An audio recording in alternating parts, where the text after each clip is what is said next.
This is the Ielts listening test. You will hear a number of different recordings and you will have to answer questions on what you hear. There will be time for you to read the instructions and questions, and you will have a chance to check your work. All the recordings will be played once only.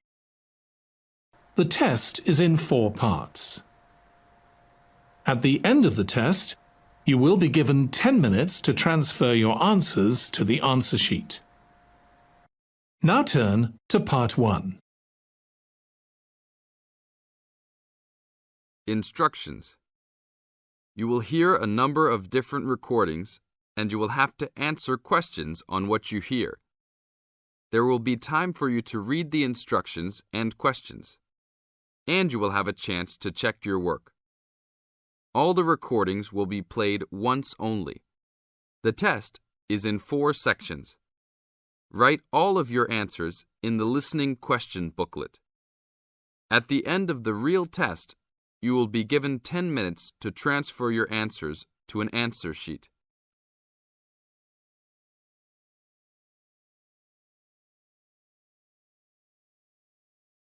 You are going to hear a conversation which happened in a travel agency. First, you have some time to look at questions 1 to 5.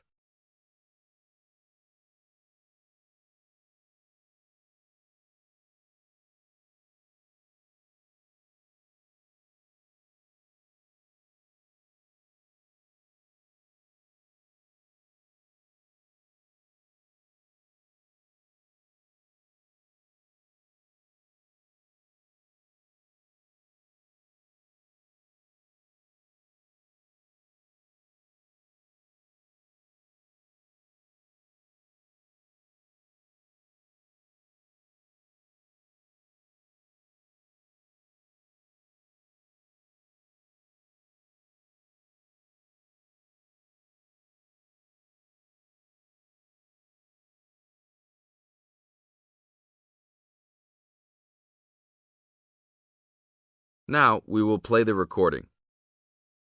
Listen to the tape and answer questions 1 to 5. Hi, I would like to make a reservation for a round-trip plane ticket from London to New York. Welcome to the Student Travel Agency. London to New York.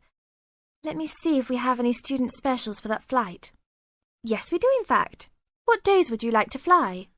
I am looking for a flight around the 10th of October or so. And how about your return date? Ideally, the 31st of October. Let me check our computers to see if these dates are available. Are you looking for economy class or first class? Economy class will be just fine. We have an open flight on the 10th, but for your returning flight, the 31st of October is already fully booked. If you want to upgrade to first class, there are openings for the 31st. Just a few seats left, though. How much do I have to add for first class? First class will be around 20 to 25% more. Well, that is not worth it. I would rather just fly on another day. Do I have any other options? There are open seats back to London on the 1st of November. There are openings for first class that day too. No, I won't be able to do that because I have to work. Is there anything before the 31st? Maybe the 30th or 29th? Let me check. You can fly on the 29th, but not the 30th. The 29th is a little bit early. Is there any way I can be on a waiting list of some sort? Of course, but you should still confirm a return date just to be safe. OK. How about if I book a return date on the 29th and add my name to the waiting list for the 31st? Can I do that? Sure, I can do that for you. Do you also want to add your name on the waiting list for the 30th also? I would recommend this in the scenario that you do not get the flight for the 31st. That is a good idea. How much will the round trip cost? I will calculate your price for you.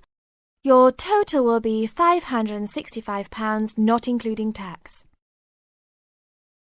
Now look at questions 6 to 10.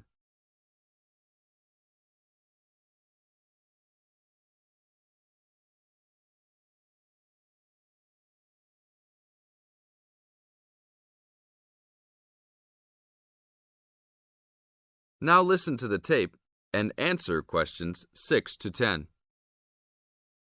That's not too bad. Is there any discount for students? That is already including the discount. Without the discount, the price is easily over £600. OK, that sounds good then. Please put me down for those dates. I will need your information. Name and student identification number, please. Kenneth Conley, student ID 92123020. Your phone number, please. 87052109. Please tell me your mailing address. 354 Westchester Drive, London. Thank you very much, sir. How would you like to pay for the ticket? I think I will pay in cash. Well, you don't need to pay right now, just when you come to pick up the tickets. You will need to pick up the tickets at least 2 weeks before departure. That is no problem. One quick question. What happens if for some reason I need to cancel my trip? The student discount tickets are unfortunately non-refundable. However, if your cancellation is before 24 hours of takeoff time, then you can reschedule your flight for another day. If the cancellation is within 24 hours, then you forfeit your ticket. I understand. Well, thank you very much. I will see you next week. See you then. That is the end of part 1. You now have 30 seconds to check your answers.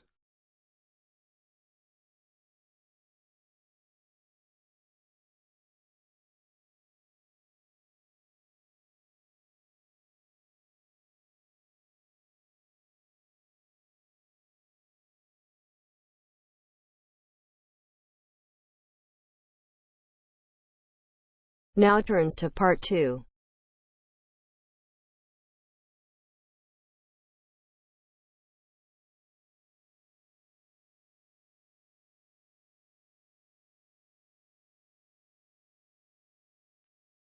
You are going to hear a lecture about the Miners Hotel.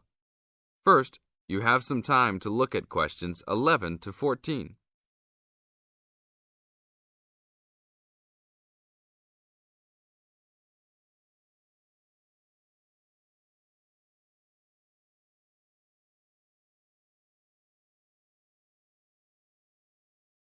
Now listen to the tape and answer questions 11 to 14.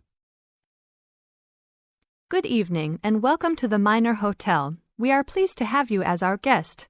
I will give you a brief information session to tell you everything you need to know to make this a pleasant stay.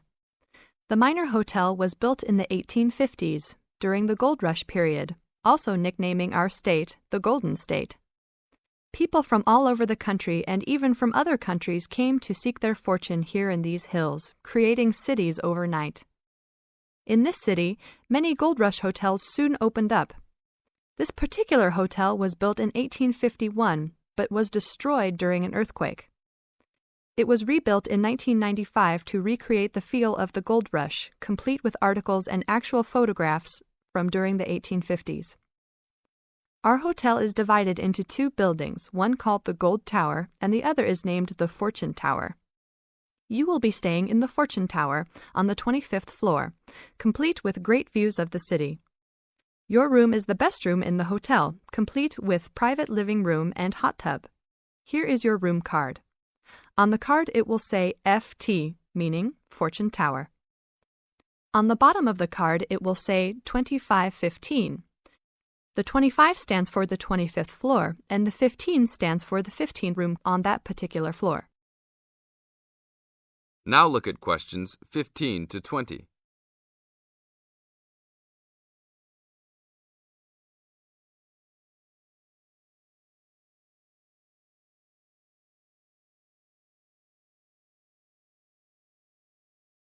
Now listen to the tape and answer questions 15 to 20. There are emergency exits in both towers of the hotel. They are located on the south side, opposite the elevators. Please use these in case of a fire or other emergency. We have some special events happening this week. Our Miners Diner is offering a special Miners Buffet dinner this Friday and Saturday for only $20 per person. This special includes all food, not including drinks and alcohol, and shows for the night. The buffet will be available from 5 to midnight. Because of the historical significance of our hotel, there are some special rules. The first rule is that there is no smoking allowed anywhere in the building, not even in your own room. This is not only to ensure the safety and health of our guests, but also the furniture and pictures can be easily damaged by smoke and other harsh treatment. Please remember that there are items of furniture over 100 years old here, so respect the rules by not smoking. Secondly, please do not take pictures using a flash of any of the drawings and paintings in the rooms or hallways, as they are old and fragile. We are doing our best to preserve a national treasure, so please help us in doing so. Lastly, you will only have one set of towels and bed sheets per 3 days. This is to conserve the water supply, as there are frequent droughts this high up in the hills. If there are any further questions, the staff of the hotel will be available to answer your questions. In the event that no one is able to answer your questions, I will also be available from 8 a.m. to 5 p.m. each day in the concierge. I hope you enjoy your stay here with us. Thank you very much. That is the end of part 2. You now have 30 seconds to check your answers.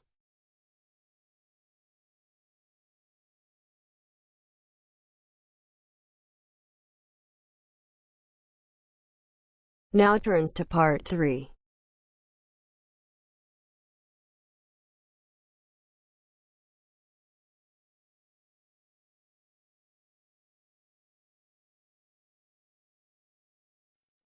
You will hear 2 engineering students, a woman in her 6th year called Linda and a man in his 5th year called Matthew, discussing the benefits of student work placements. Before you listen, you have some time to look at questions 21 to 26.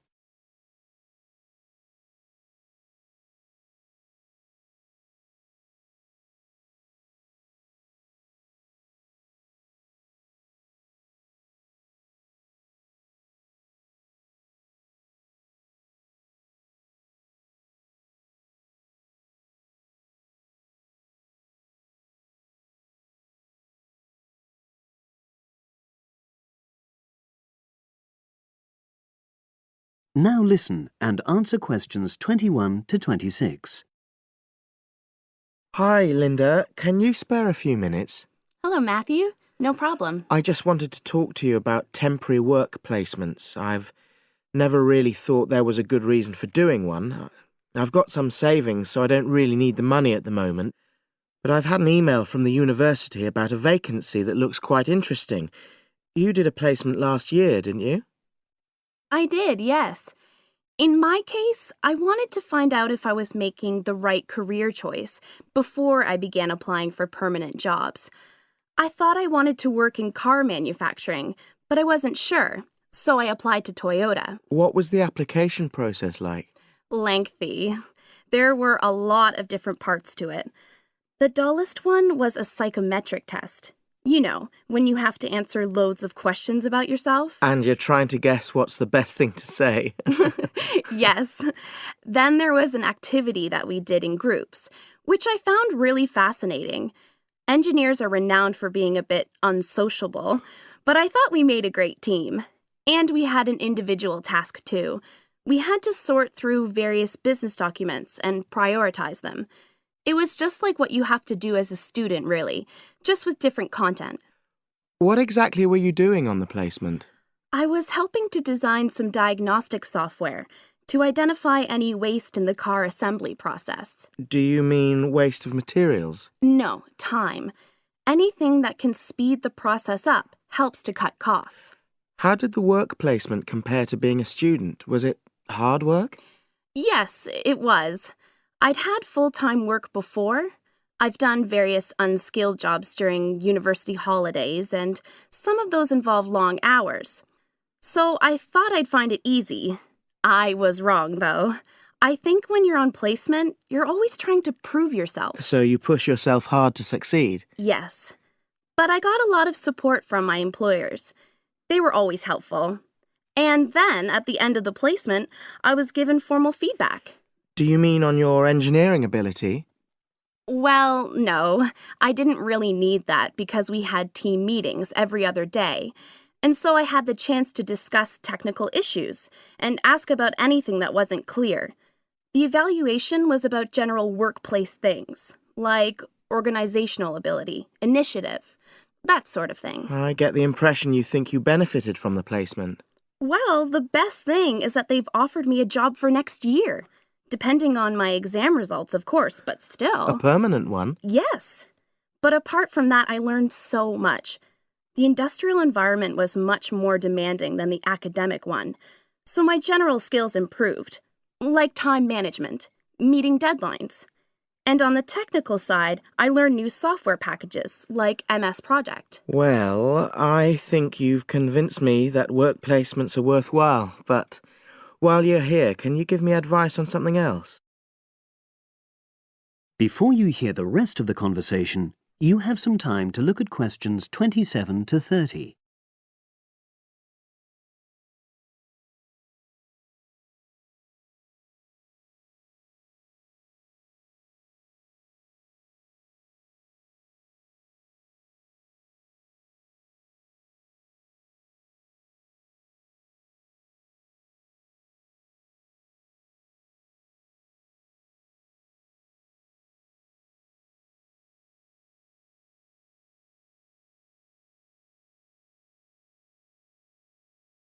Now listen and answer questions 27 to 30. I'm about to make a start on the engineering materials module, and I've got a book list here. Can you have a quick look and tell me what you would recommend? That's if you can remember. Let's see. I do remember some of them. Yes, this one, The Science of Materials. I found the subject quite hard generally, but this book is very accessible, so it suited me. It doesn't cover everything, though. What about this one then, Materials Engineering? Oh, yes, I do remember that. But it's a bit out of date now, isn't it? Unless it's a new edition. I don't think so. But what I liked about it were the pictures. They really helped to understand the descriptions. It's useful just from that point of view. Let's see, what else? Oh, yes, that one there, Engineering Basics. I think out of all these, that's got the widest coverage. But I've looked at the contents page and it hardly mentions nanotechnology. Yes, you're right. The evolution of materials does, though. It's a recent publication, so it covers all the latest developments. It's a bit thin on the 1960s, though, and that decade was quite important. Well, it sounds as if they all complement each other in some ways. I don't suppose you can lend me...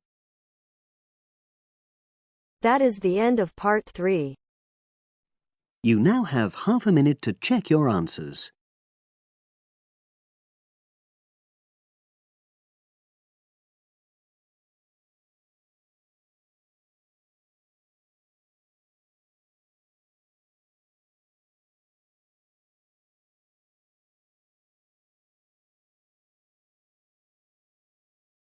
Now turns to part 4.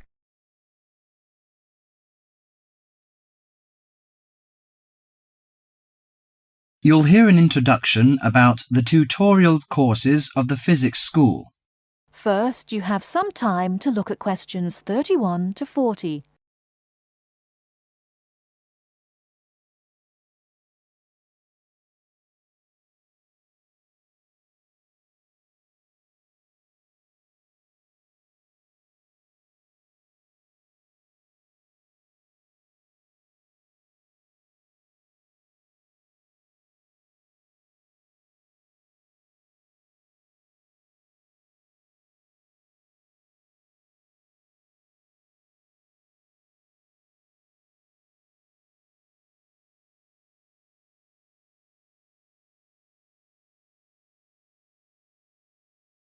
Now listen carefully and answer questions 31 to 40.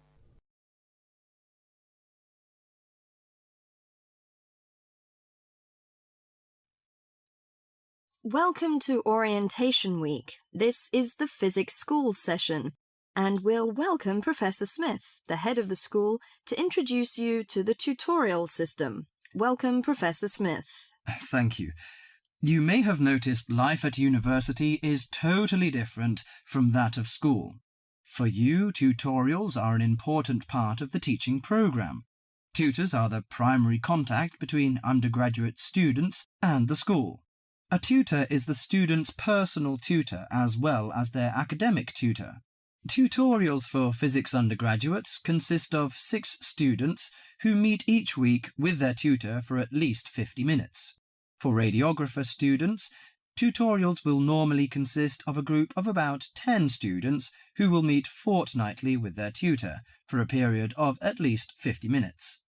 In the first semester, the tutorials are during weeks 1 to 11. For semester 2, they are during weeks 14 to 24. Everybody involved is expected to be present and on time, and the tutor will also be available in week 12 and 25 to discuss problems that arise during revision, but attendance by students is optional. Now I'm going to introduce to you the stages and activities of the tutorials. The induction period is from week 1 to 3. I know that a significant minority of you experience culture shock during your first few months at university, and the important function of this stage is to identify students who are having difficulty integrating into the academic program. In particular, tutors should check your attendance of lectures, tutorials, laboratory sessions, and this sort of things. Tutors also help you tackle work in a systematic and effective manner. Stage 2 begins from the 4th week. Some tutorials of this period are to be devoted to discussion or going over the students' lecture notes, but approximately 50% of tutorial time is to be devoted to coursework. You should finish the weekly homework assignments of 2 hours duration with at least 50% involving written work.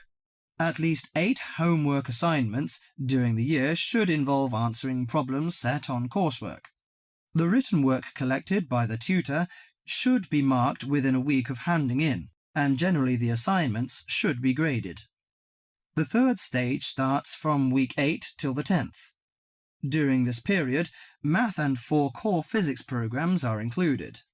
The majority of tutorial time should be devoted to work which supports the lecture programs and laboratory work. At least 60% of homework assignments should involve written work. The assignment may involve writing an account of or notes on a specified range of topics. The written work should also be marked and graded. Short oral presentations by students should be included. They are possibly on general physics topics or essays. The last week's personal development planning is a structured and supported process. The primary objective for PDP is to help you to become more independent and confident, self-directed learners and encourage a positive attitude to learning throughout life. It is undertaken by yourselves to reflect upon their own learning, performance and achievement, and to plan for their personal, educational and career development. Finally, if without evidence of good reason you miss more than 2 sessions during a semester, or if the tutor is not satisfied with your progress, the matter must be immediately referred to the program director, who will normally issue formal warning, verbal and written. This will inform you that your place at university is under threat of withdrawal if no improvement is made. That is the end of part 4.